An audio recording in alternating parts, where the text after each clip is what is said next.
Hi guys, welcome to my YouTube channel. Hi.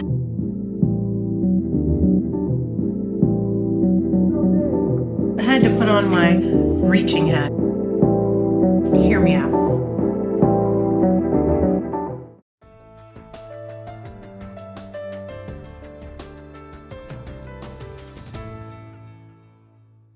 Hello.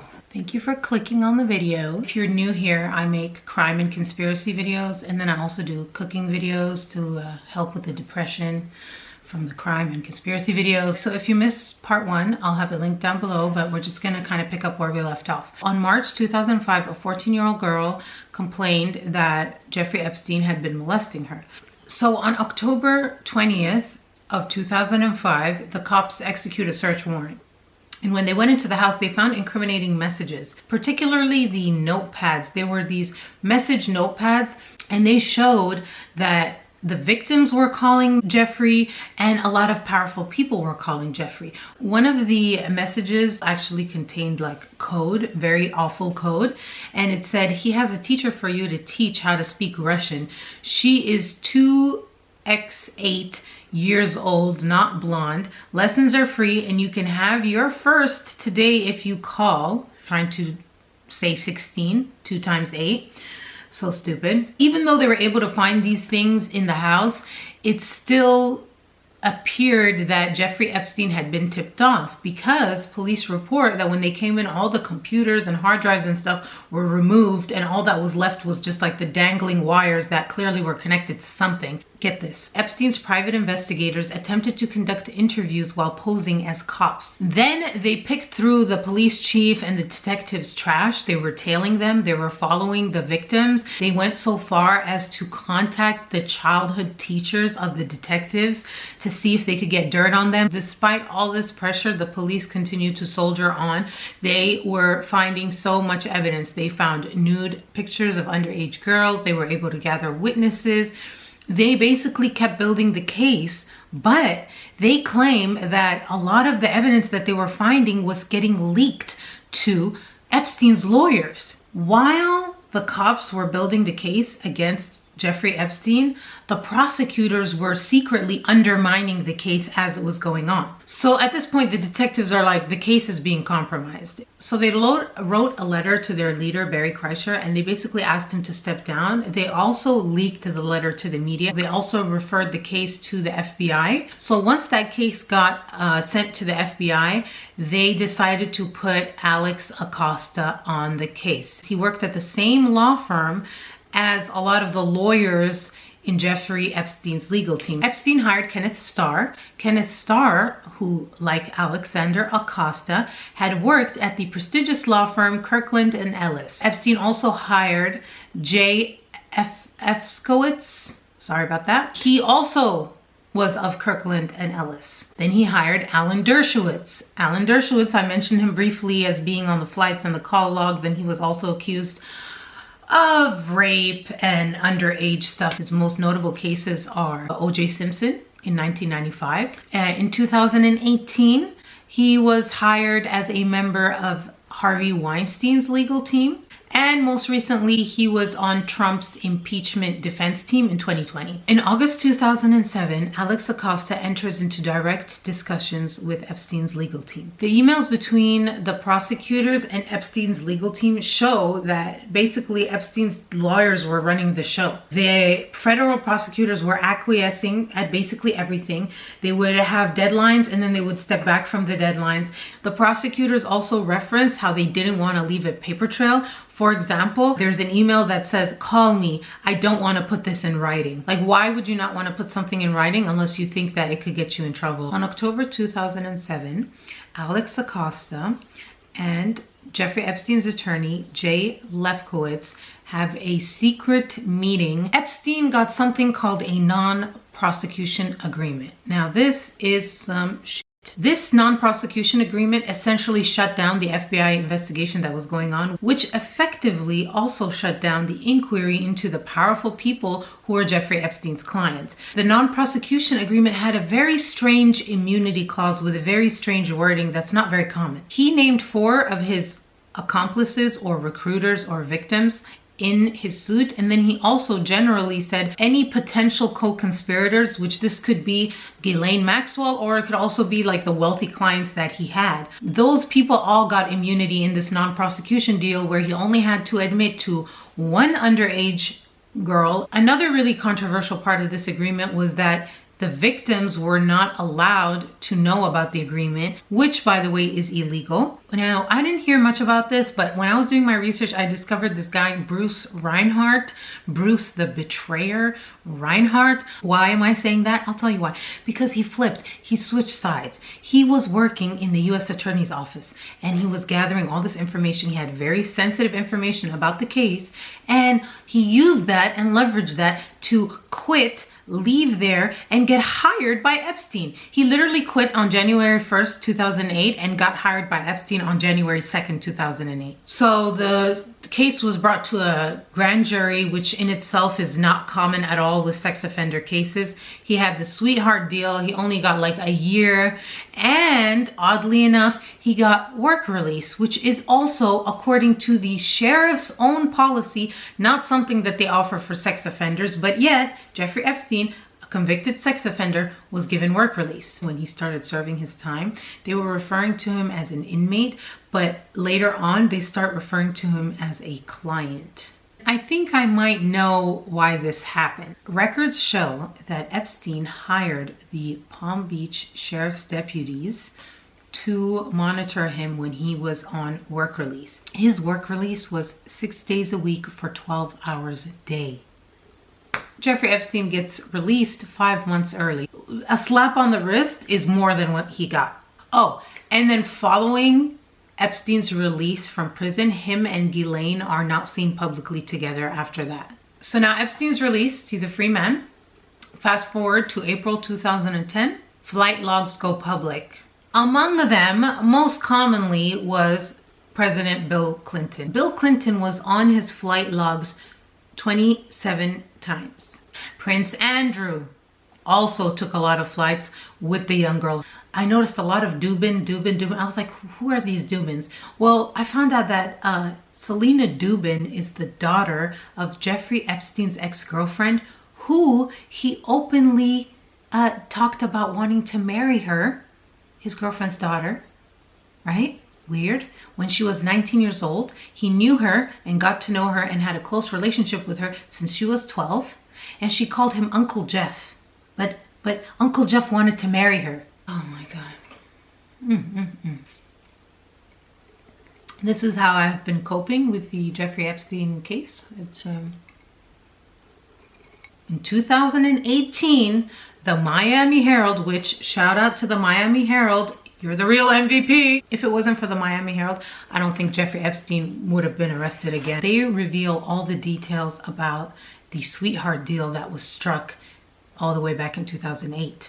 Keep in mind, at the time that the Miami Herald publishes this article, Acosta is Trump's Secretary of Labor at this time. Days after this Miami Herald article, Jeffrey Epstein wires $350,000 each to 2 separate people who are mentioned in the article who could possibly, you know, testify against him. On April 16 in 2019, Maria Farmer, remember Maria Farmer? I talked about her in part 1. She's the first person who ever filed anything against Epstein. She comes out and does a sworn affidavit claiming that Epstein and Ghislaine Maxwell assaulted her and her sister when they were both minors back in 1996. 2 months after Maria Farmer's sworn affidavit, Jeffrey Epstein is arrested. Now I need you to pay attention because things are going to start moving really quickly on this timeline. 2 days after Jeffrey Epstein's arrest, Attorney General Bill Barr comes into play. Now, remember part 1 when I told you about Bill Barr's father, Donald Barr, who hired Epstein? His son comes out and says he will have to recuse himself from the Jeffrey Epstein case. Quote, I am recused from that matter because one of the law firms that represented Epstein long ago was a firm I subsequently joined for a period of time. There's a third conflict of interest that people don't talk about, which is that Alexander Acosta, who handled, you know, Epstein's case, at the time, right, he was on Trump's cabinet. Attorney General Bill Barr also on Trump's cabinet, so they're colleagues. Everybody's in bed with everybody. A day after Bill Barr announces his recusal, he walks it back. Weird, weird, weird. Now guess what? A few days after Alex Acosta resigns, with Trump by his side, less than a week after Acosta resigns, another bombshell, another news article, this time by Vanity Fair. The article was titled, quote, "It's going to be staggering, the amount of names. As the Jeffrey Epstein case grows more grotesque, Manhattan and DC brace for impact." In it, the victim's lawyer is quoted as saying, "In due time, the names are going to start coming out." The next day, after this article, Jeffrey Epstein is denied bail. When the judge is denying him bail, he references those $350,000 payments that I mentioned earlier. It's July 23 now, and what do you think happens? Jeffrey Epstein is found in his cell, unresponsive, semi-conscious, with injuries to his neck. According to the official report, he attempted suicide. But Epstein's lawyer denied that it was a suicide attempt. Epstein's lawyer says that he was attacked in his cell by none other than his cellmate, a former police officer in New York. He was arrested in December 2016 and accused of killing 4 men in an alleged cocaine distribution conspiracy, then burying their bodies in his yard. If it was, in fact, not an attack, but a suicide attempt, why was he taken off suicide watch only 6 days after, which goes completely against the policy that they have for suicide watch? Epstein taken off suicide watch, put in a normal cell, and given a new roommate. Not roommate, sorry, cellmate. But not for long, because his cellmate was transferred out the day before he died. No one was assigned to replace his cellmate. And no explanation has been given for why his cellmate was transferred out. And then the fateful day, Jeffrey Epstein is found unresponsive in his cell and declared dead. One of the guards told their supervisor at that time that they were asleep between the hours of 3 a.m. to 5 a.m. and they hadn't done their rounds. The guards also said that they had falsified the logs to make it look like they did in fact do their rounds. According to the official report, apparently 6-foot-tall Epstein had fashioned a noose around his neck from the bed sheets, and then he had tied it to his bed frame, and then he had kneeled down and he had leaned forward, and that's how he committed suicide. An ex-inmate at that same jail says that it's basically physically impossible to commit suicide in those cells. If you look at the statistics, in 21 years, only one other inmate has managed to kill himself, and this was years ago, like 20 years ago. Everybody says, who's been to that jail, that it's impossible to kill yourself. But yet, this perfect storm had occurred, and now Jeffrey Epstein killed himself. August 11th, 2019, the autopsy was performed, and the mystery deepens. Epstein had a bunch of bones broken in his neck, specifically a bone called the hyoid bone. This bone, when it breaks, it's common in strangulations, but not in suicides. Epstein also had cervical bones that were broken, and the forensic pathologist indicated that hanging by leaning forward would not break those bones. He didn't just have injuries to his neck, he had injuries on his wrists. Injuries on the wrist are more consistent with somebody being tied back, and the bones that broke around his neck are more consistent with somebody doing like a chokehold and strangling him. He also had an abrasion on his left forearm and deep muscle hemorrhaging in his left deltoid. On August 16, 2019, the medical examiner officially rules the death a suicide. Epstein's lawyers had a problem with that. They said no. They hired an independent pathologist who stated that the injuries were not at all consistent with suicide, but more consistent with homicide, which leads me to talking about that footage, the security footage of Jeffrey Epstein's cell. At first, the jail said both of those cameras malfunctioned. And then later on, no, only one of them malfunctioned. So we have one angle of footage, and then all of a sudden that footage is then viewed by Bill Barr, and Bill Barr comes out and says it's a suicide. If you're going to have a cover-up, there is one very essential ingredient in a cover-up that you must always have, and that is the fall guy.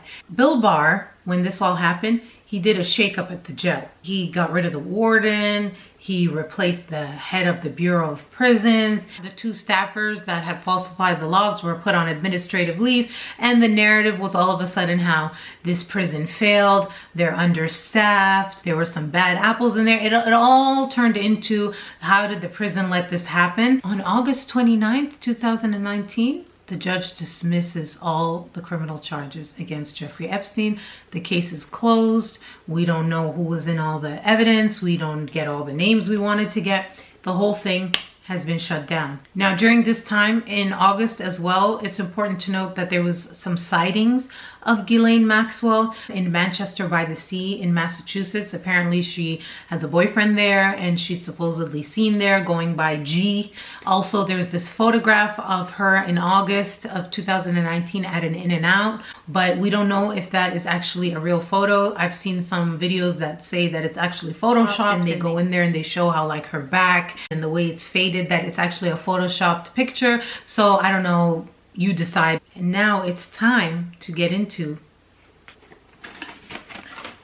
the theories. Hear me out. The first theory is that Jeffrey Epstein faked his death. This theory emerged when 2 things were released to the public. Pictures of Jeffrey Epstein on the stretcher. People have taken that picture of Jeffrey Epstein and they've also compared it to a picture of Jeffrey Epstein like when he was alive. Apparently these ear shapes don't match. And so people are saying that this was a body double. This is just like a whole ruse to get Jeffrey Epstein out of jail. Another thing that led people to believe that Jeffrey Epstein may have faked his death is that he signed his last will and testament 2 days before he died. He took 557 million of his assets and he put it into a trust. This trust was called the 1953 Trust. 1953 is the year he was born. The weird thing is that had he not made this adjustment 2 days before his death, all of his money, everything he owned, would have gone to his brother, Mark Epstein.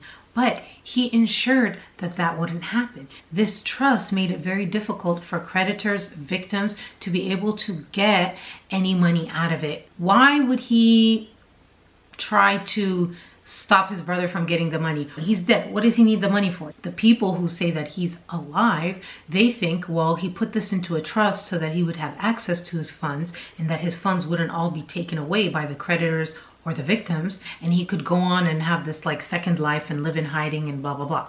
The next theory breaks into other theories, and that is that Jeffrey Epstein was murdered. Ghislaine Maxwell and Epstein said that they put cameras in all of their properties to catch all these politicians in compromising positions as an insurance policy. In 2018, Jeffrey Epstein told a New York Times reporter off the record that he had dirt on powerful people, including information about their sexual proclivities and recreational drug use. There's a lot of powerful people that wanted him dead. This theory came out when, on a hot mic, ABC reporter Amy Robach was caught and this video leaked. You can find it online. She claims that the UK royal family threatened ABC, saying that they would not let them do any interviews with the royals unless they shut the story down. Robach is quoted as saying, "So do I think he was killed? 100%. Yes, I do." So who did it? The first theory, hold on.